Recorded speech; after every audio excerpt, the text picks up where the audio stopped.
PPT-nya sudah terlihat, Nak? Belum. Belum, Kak. Belum.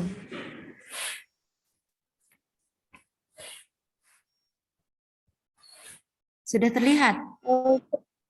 Sudah. Oke. Langsung saja kita mulai. Bismillahirrahmanirrahim. Assalamualaikum warahmatullahi wabarakatuh.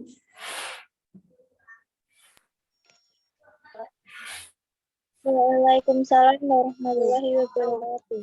Ya, selamat pagi siswa-siswi kelas 11 MIPA 5. Bagaimana kabarnya hari ini? Baik, Kak. Baik. Ya, alhamdulillah semoga semuanya sehat dan terus semangat walaupun kita belum ada kesempatan untuk tatap muka ya. Sebelum memulai pembelajaran hari ini, silahkan dipimpin doa terlebih dahulu. Silahkan salah satu.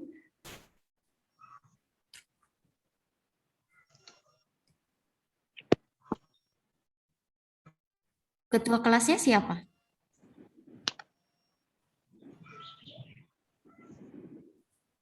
Mbak Zara, silakan dipimpin doa. Ketua kelasnya Bayu, Kak. Oh, ya tidak apa-apa, Mbak Zara saja. Untuk memulai kegiatan pada hari ini, marilah kita berdoa terlebih dahulu. Berdoa mulai.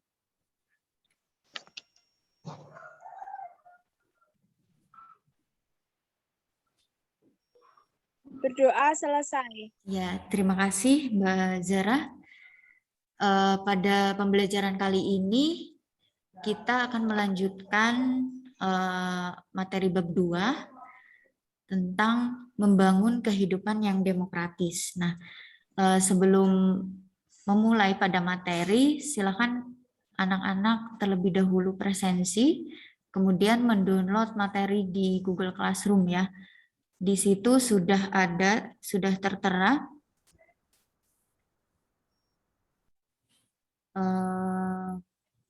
PPT. Di PPT itu sudah tertera kompetensi inti, kemudian kompetensi dasarnya masih sama seperti kemarin. Untuk tujuan pembelajarannya nanti setelah anak-anak mengikuti serangkaian pembelajaran hari ini, diharapkan anak-anak mampu menunjukkan pentingnya kehidupan yang demokratis, kemudian mengidentifikasi perilaku yang mendukung tegaknya nilai-nilai demokrasi. Nah, kemarin kan kita sudah belajar tentang dinamika demokrasi ya, kemudian ada juga periodisasi demokrasi di Indonesia. Nah, mungkin anak-anak ada yang ingat apa itu demokrasi?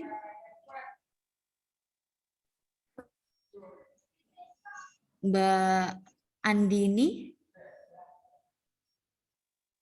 apa pengertian demokrasi?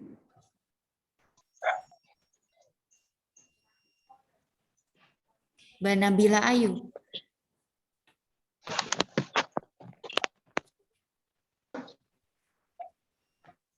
Halo, masih dengar suara saya? Masih. Ya, jadi negara demokrasi itu negara yang menganut prinsip pada dasarnya menganut prinsip kedaulatan rakyat. Jadi kedaulatan berada di tangan rakyat, oleh rakyat, untuk rakyat, dan dari rakyat ya. Jadi pengertian negara demokratis yaitu negara yang menganut sistem pemerintahan dengan mewujudkan kedaulatan rakyat yang dijalankan oleh pemerintah atas nama rakyat begitu. Nah, apa sih ciri-ciri negara demokratis? Yang pertama itu persamaan hak ya, atau juga persamaan kedudukan di muka hukum. Nah, jadi hukum itu mengatur bagaimana seharusnya penguasa bertindak ya. Bagaimana hak dan kewajiban dari penguasa dan juga rakyatnya. rakyat memiliki kedudukan yang sama di muka hukum, artinya hukum harus dijalankan secara adil dan benar. Kemudian hukum tidak boleh pandang bulu, siapa saja yang bersalah di muka hukum sesuai ketentuan yang berlaku. Nah, ini untuk menciptakan hal itu harus ditunjang dengan adanya aparat penegak hukum, kemudian bebas dari pemerintahan yang berkuasa dan berani menghukum siapa saja yang salah. Ini contohnya yang pertama itu perwujudan dari persamaan hak, yaitu yang pertama bisa dilihat gambarnya itu hak untuk mengikuti pemilihan umum atau hak untuk berpolitik. Kemudian yang kedua itu kedudukan yang sama di muka hukum. Terus yang ketiga hak untuk berkumpul, mengeluarkan pendapat dan lain-lainnya. Kemudian ini demonstrasi itu termasuk hak untuk mengeluarkan pendapat, hak untuk berpendapat seperti itu. Nah, yang kedua, adanya kemerdekaan bagi setiap warga negara. Jadi, negara demokrasi itu menjunjung tinggi hak asasi manusia. Yang pertama itu hak untuk berpendapat, kemudian yang kedua hak untuk memperoleh pendidikan, kemudian hak untuk memilih agama. Nah, yang ketiga, ciri yang ketiga dari negara demokrasi itu pasti negara demokrasi memiliki sistem perwakilan. Artinya rakyat diwakili oleh sejumlah orang untuk merumuskan kebijakan sesuai dengan kehendak rakyat. Nah, ini misalnya adanya pemilu untuk memilih wakil-wakil rakyat, DPR seperti itu, DPR, DPRD seperti itu. Nah, kemudian yang keempat, pemilihan umum. Pemilihan umum atau yang biasa kita singkat dengan pemilu merupakan suatu mekanisme dalam memilih orang-orang yang nantinya akan mengisi berbagai jabatan politik tertentu, mulai dari jabatan presiden, wakil presiden, hingga wakil-wakil rakyat. Nah, mereka yang terpilih nantinya akan menduduki jabatan pemerintahan baik di pusat, provinsi, hingga di desa-desa. Nah, pemilu di Indonesia sendiri itu ada beberapa macam. Yang pertama itu pemilu untuk memilih presiden dan wakil presiden atau biasa kita sebut dengan pilpres seperti itu. Ini contohnya pemilu 2019, kemudian ada pilkada untuk memilih kepala daerah yang serentak dilaksanakan pada tahun 2020 ya. Nah, mungkin anak-anak bertanya, apa sih pentingnya kehidupan yang demokratis? Kita mungkin bisa membayangkan ya, tanpa kedudukan, tanpa adanya hukum yang adil tadi, itu pasti suasana di lingkungan masyarakat menjadi tidak nyaman dan aman, karena ketika ada selisih pendapat pasti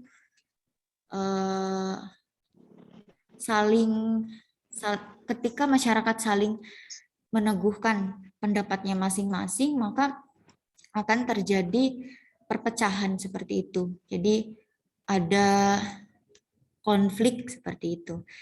Nah, yang kedua, jika rakyat tidak diizinkan berpartisipasi dalam pembuatan keputusan, maka rakyat tidak akan menerima, rakyat tidak akan percaya kepada pemerintah. Dan pemerintah pun pasti akan bertindak sewenang-wenang seperti itu. Kemudian jika tadi tidak ada pemilihan umum, apa yang diinginkan masyarakat tidak akan terwakilkan, tidak akan terwujud seperti itu. Nah, kemudian bagaimana sih membangun sikap demokratis dalam kehidupan sehari-hari? Yang pertama itu sikap positif yang mendukung tegaknya nilai-nilai demokrasi di lingkungan sekolah, misalnya menghargai pendapat orang lain atau teman, berperilaku santun terhadap warga sekolah, kemudian mengakui adanya persamaan hak dan kewajiban antar sesama teman, melaksanakan pemilihan pengurus OSIS, ketua kelas, dan pramuka secara demokratis, kemudian menghormati adanya perbedaan agama, suku bangsa, ras, dan perbedaan lainnya. Ini contohnya di sekolah sering ada rapat OSIS ya. Kemudian yang kedua, membangun sikap demokratis dalam kehidupan sehari-hari di lingkungan masyarakat. Yang pertama, memilih pengurus RT atau RW secara demokratis, kemudian aktif mengikuti kegiatan masyarakat, tidak merasa benar atau menang sendiri dalam berbicara dengan orang lain, kemudian menyelesaikan masalah dengan mengutamakan kesepakatan atau musyawarah, dan mengakui persamaan hak dan kewajiban di antara sesama warga masyarakat. Ini contohnya. Kemudian sikap positif yang mendukung tegaknya nilai-nilai demokrasi di lingkungan bangsa dan negara. Yang pertama, melaksanakan peraturan perundang-undangan yang berlaku. Yang kedua, menggunakan hak pilih dalam pemilihan umum. Yang ketiga, menghargai segala perbedaan yang ada di masyarakat. Dan yang keempat, mengutamakan musyawarah mufakat untuk menyelesaikan masalah. Nah, dari apa yang sudah saya sampaikan, apakah ada pertanyaan?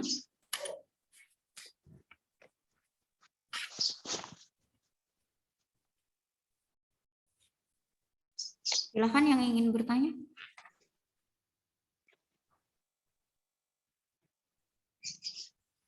Apakah sudah paham? Halo?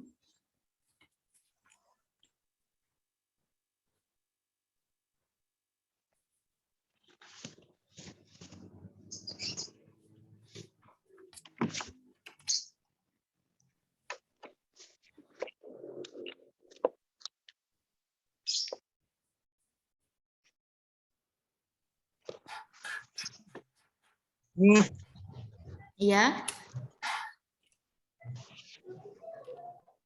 Iya, siapa tadi?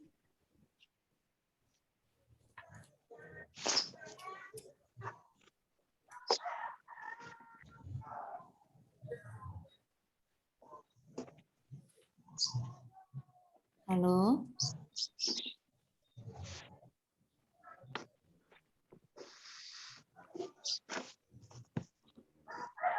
Ada yang ingin bertanya? Atau sudah paham?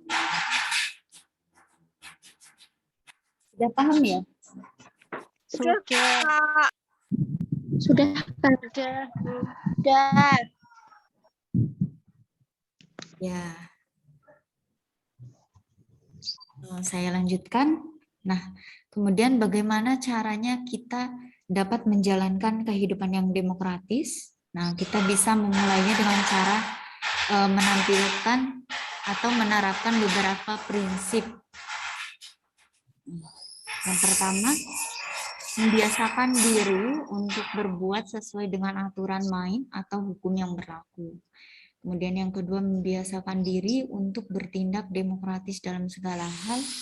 Yang ketiga, membiasakan diri untuk menyelesaikan persoalan dengan musyawarah.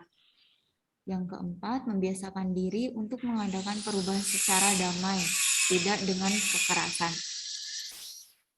Kemudian, membiasakan diri untuk memilih pemimpin melalui cara-cara yang demokratis. Yang keenam, selalu menggunakan akal sehat dan hati nurani dalam musyawarah. Kemudian selanjutnya, selalu mempertanggungjawabkan hasil keputusan musyawarah kepada Tuhan Yang Maha Esa, masyarakat, bangsa, dan negara, bahkan diri sendiri. Kemudian menuntut hak setelah melaksanakan kewajibannya, menggunakan kebebasan dengan rasa tanggung jawab, menghormati hak orang lain dalam menyampaikan pendapat, dan membiasakan diri memberikan kritik yang bersifat membangun. Nah, dari sini mungkin anak-anak sudah pernah menerapkan prinsip-prinsip tersebut. Nah, dari berapa ini?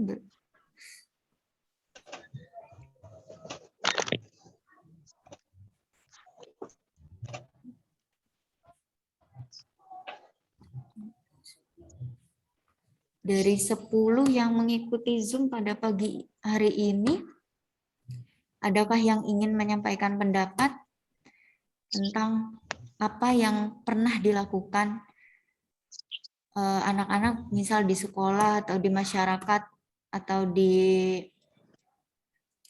lingkungan berbangsa dan bernegara mungkin? Mbak Devita, apa sudah melaksanakan? Sudah. Sudah. Apa misalnya Mbak Devita? Gimana, Bu? Tadi Ibu sudah menjelaskan ya prinsip-prinsip demokrasi yang sudah yang sekiranya dilakukan di lingkungan sekolah, masyarakat, atau bangsa dan negara. Apakah Mbak Devita sudah melakukannya?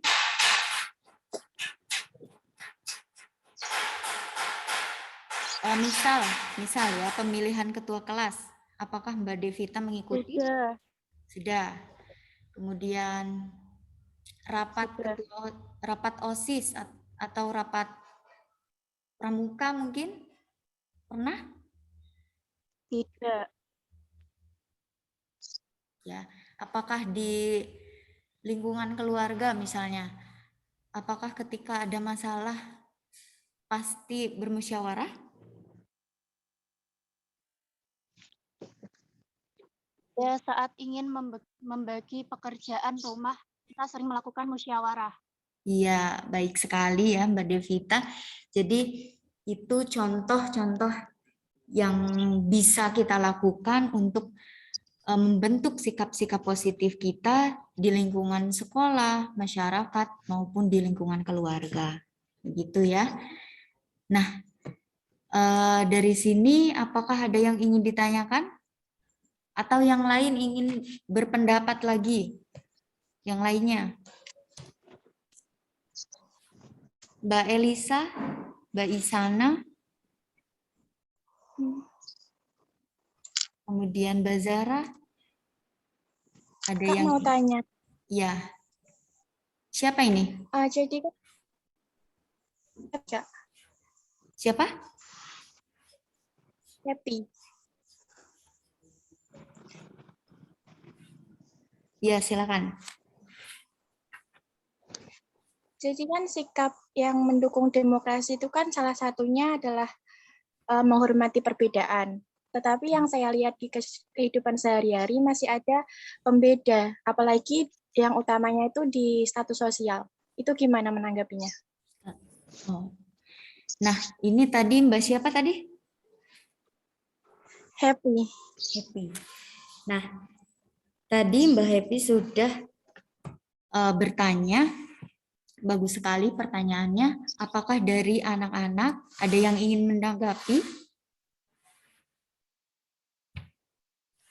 Mbak Devita, Mbak Elisa, apakah ada yang ingin menanggapi pertanyaan dari Mbak Happy?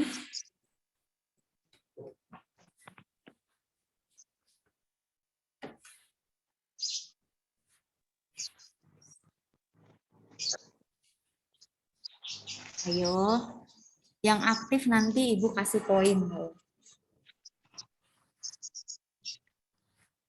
Oh iya, ini nanti untuk penilaian juga akan dilaporkan ke Pak Kusyanto dan akan direkap. Jadi siapa-siapa yang aktif dalam pembelajaran ini akan saya catat, kemudian saya nilai. Gitu. Ayo, ada yang ingin menanggapi?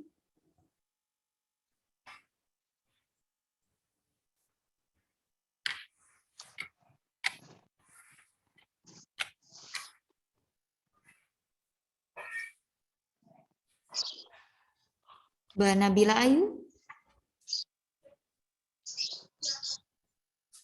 Mbak Nazmi?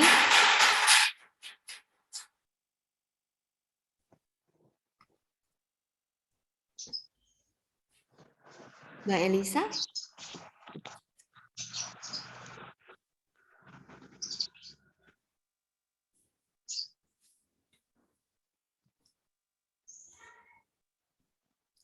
Ya, jadi kalau menurut pendapat saya pribadi, perbedaan itu kan wajar ya. Perbedaan itu wajar, tapi kita tetap harus pada satu acuan. Misal ketika ada perbedaan pendapat ya, kita itu tidak bisa saling istilahnya saling meneguhkan, saling mengukuhkan pendapat masing-masing, tetapi bagaimanapun juga harus mengikuti pendapat dari pendapat yang banyak diikuti orang begitu. Jadi misal kita mengusulkan hal A misalnya, kemudian yang lain B, C, D, dan yang dipilih itu A. Jadi kita harus menerima hasilnya, kesimpulannya itu A, di A. Jadi kembali lagi ke prinsip Pancasila ya. Musyawarah untuk mufakat itu. Kalau dilihat dari status sosial, misalnya itu apa Mbak Happy? Seperti apa misalnya?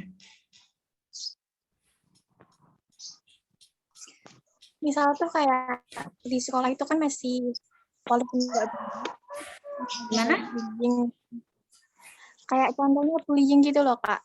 Oh, Misal ada yang kaya, ada yang miskin, ada yang jelek, ada yang cantik gitu loh.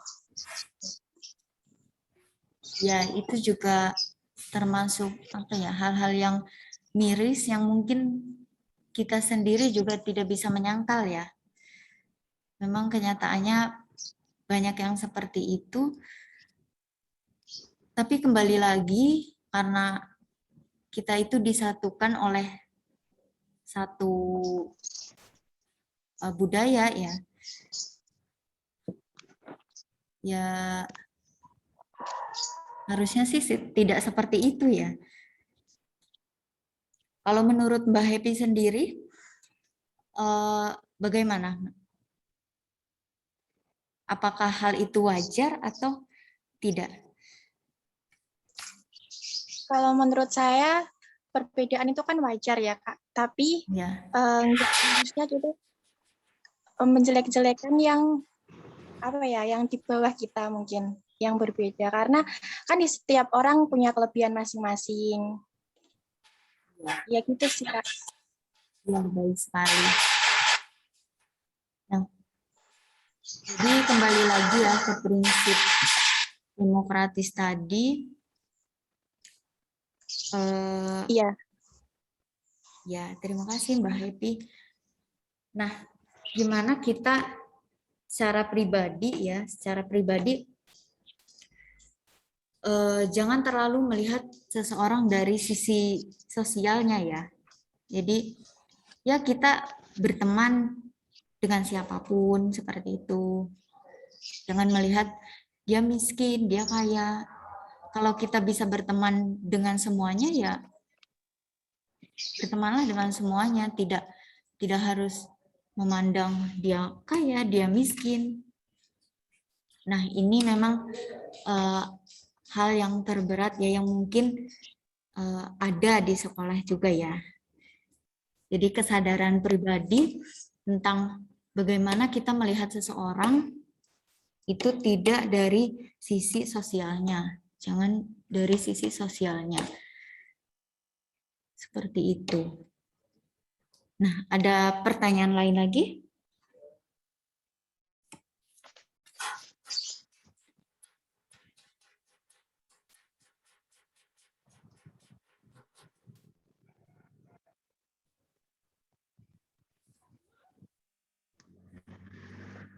Oke, ini ternyata waktunya sudah limit ya.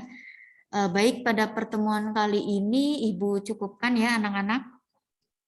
Mungkin nanti kalau tidak merasa puas atau ada yang ingin ditanggapi atau ada yang ingin disampaikan, kritik atau saran ya, bisa melalui WA Ibu. Kemudian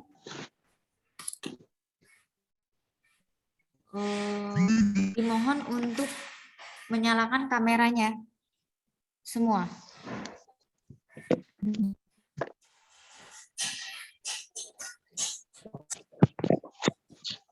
Ya.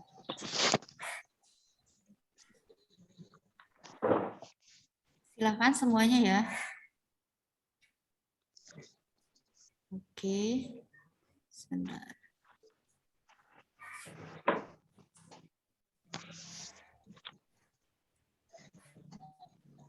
Mbak Isyana.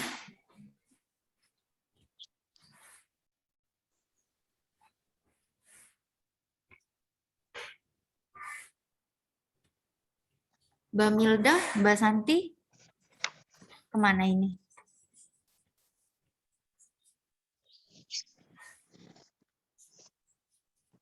Nah. Oke.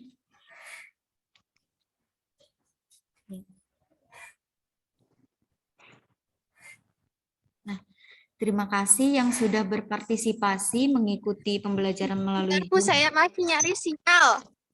Ya, ya. Terima kasih sudah mengikuti. Bentar, mau pakai baju dulu. Ya, ya, ya.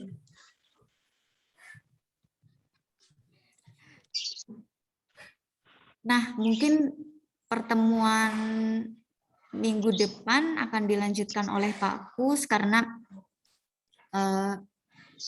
minggu depan sudah penutupan PPL ya. Terima kasih semuanya yang sudah berpartisipasi mengikuti pembelajaran dengan saya, Kak Yuli ya. Kalau ada salah kata, mohon maaf. Kemudian cukup ya. Terima kasih. Wassalamualaikum warahmatullahi wabarakatuh. Waalaikumsalam warahmatullahi wabarakatuh.